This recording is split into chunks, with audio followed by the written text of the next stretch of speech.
أخباركم؟ معاكم سناء من قناة سناء حجك، واليوم الفيديو حيكون تعاون مع بنت اسمها جوري من قناة جوري بيري.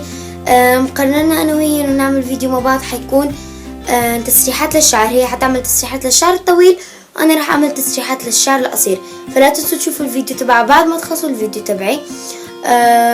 حتلاقوا قناتها والفيديو بالديسكريبشن بوكس تحت، ويلا خلينا نبدأ بالتسريحات. أول تسريحة، بهاي التسريحة راح تحتاجي بكلة واحدة بس. راح تاخدي كمية من فوق من شعرك،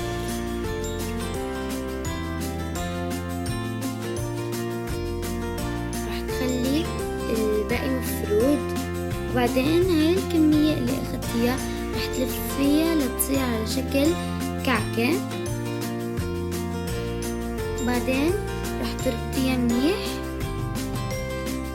بس اذا ما راح تثبت معك فيك تحطي حباسات سودا.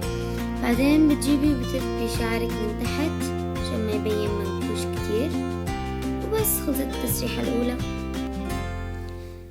تاني تسريحة راح تحتاجي فيها ل3 بكل.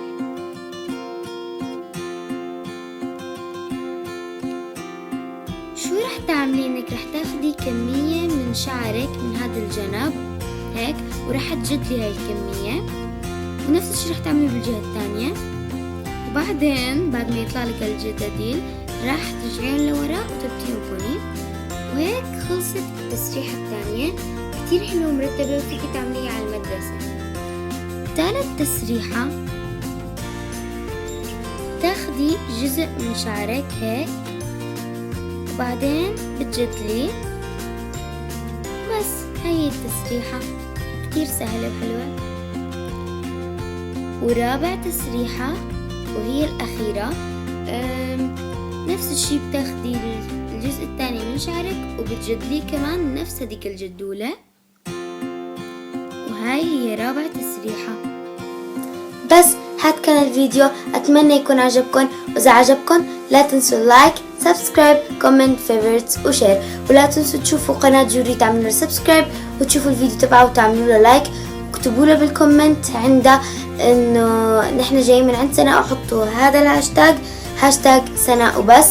وكمان لا تنسوا تكتبوا لي تحت شو اكثر تسريحة عجبتكم.